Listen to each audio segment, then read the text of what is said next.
The old woman had barely taken 3 steps toward the mall exit when the security guard grabbed her arm and shouted that she was a thief. She stumbled, nearly falling against a glass display, while shoppers stopped to stare.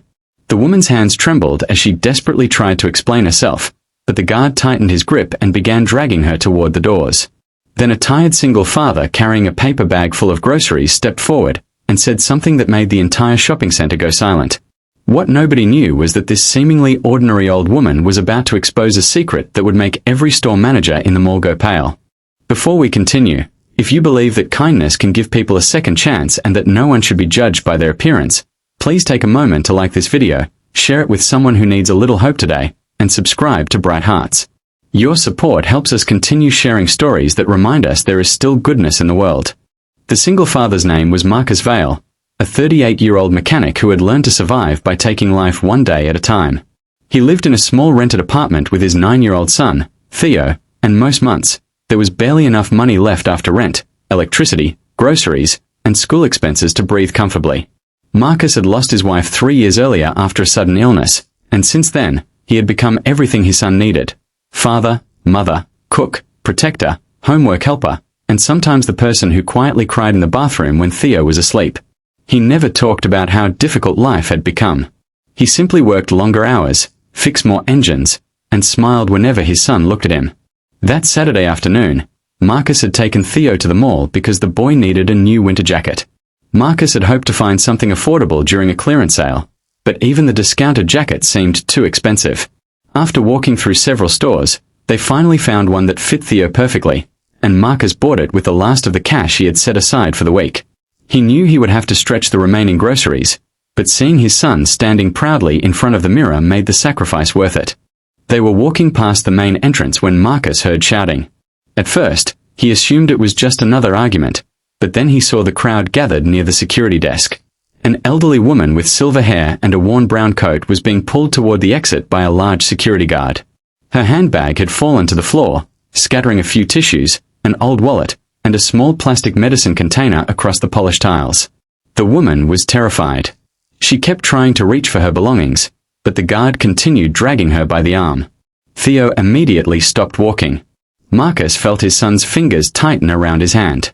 The boy looked up at him with the same frightened expression Marcus had seen on the night they lost his wife, and something inside him shifted. Marcus knew what it felt like to be helpless. He knew what it felt like when the world decided your story before hearing your side. The argument quickly attracted attention. One store manager came rushing out, followed by another. Marcus expected them to defend their employee, but something strange happened.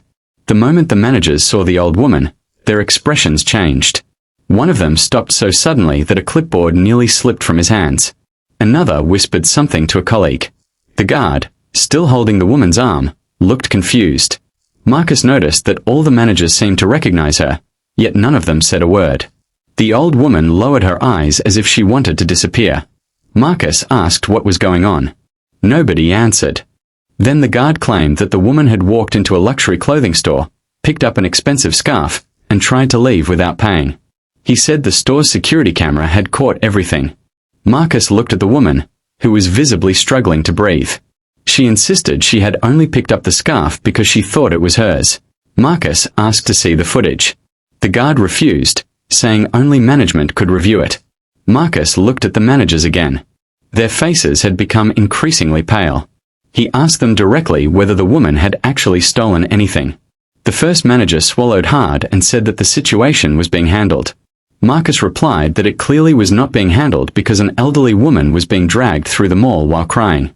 Theo suddenly stepped forward and said that his father was right. The little boy's voice was small, but it carried through the crowd. He said that if someone made a mistake, they should be given a chance to explain. The old woman looked at him, and for the first time, her expression softened. She reached out and gently touched his hand. That tiny gesture seemed to break something inside Marcus. He could see that she was not dangerous. She was simply an old woman who had become frightened and confused in a world that seemed determined to move too quickly for her. A young employee from the clothing store hurried toward the managers, holding a tablet. She whispered that she had reviewed the footage. The scarf had not been stolen. The old woman had indeed picked it up by mistake, believing it belonged to her. She had even stopped near the entrance and tried to explain herself before the guard grabbed her. The guard's face changed. He immediately released her arm. But Marcus wasn't satisfied. He asked why the managers had looked so frightened the moment they saw the woman.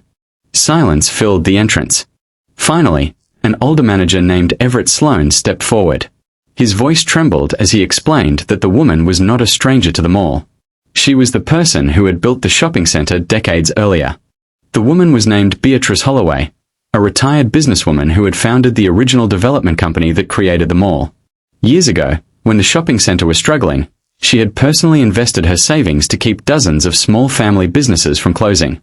She had given struggling store owners rent extensions, helped employees keep their jobs, and quietly paid medical bills for workers who could not afford treatment. But after retiring, Beatrice had stopped visiting regularly.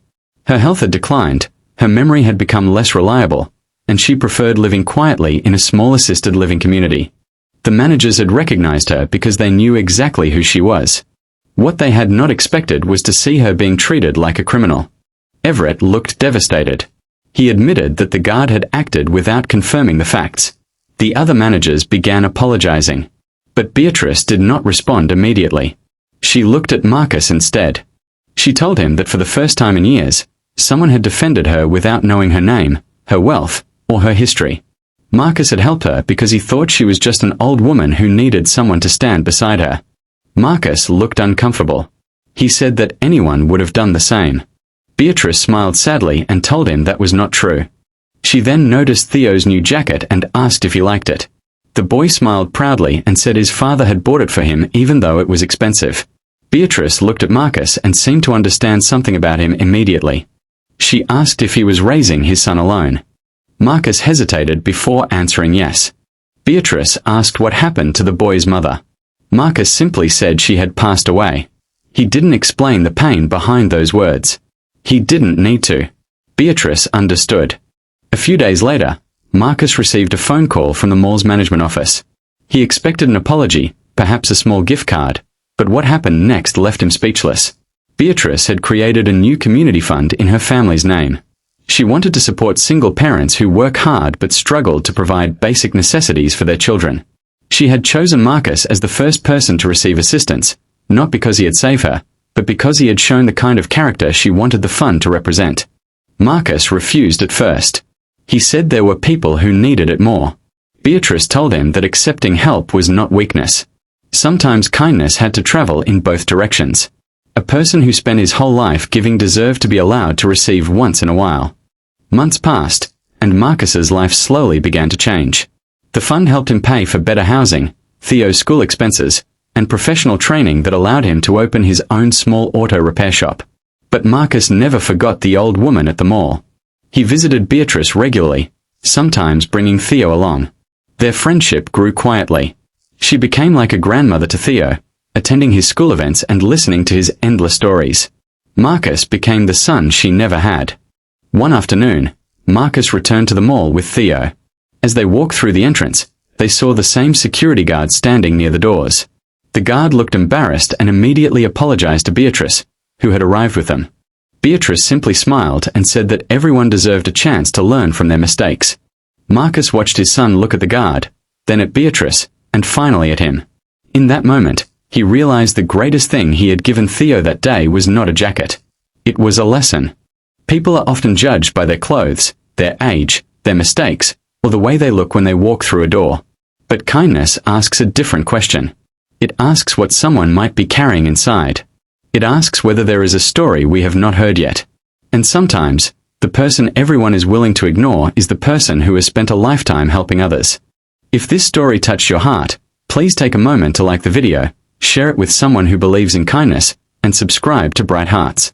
Your engagement helps these stories reach people who may need a reminder that compassion still matters. And before you leave, I have one special request.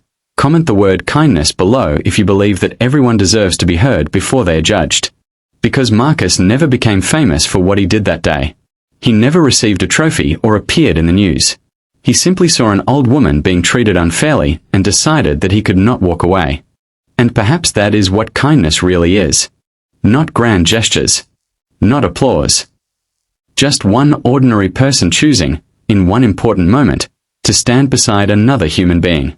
And sometimes, that one decision can change two lives forever.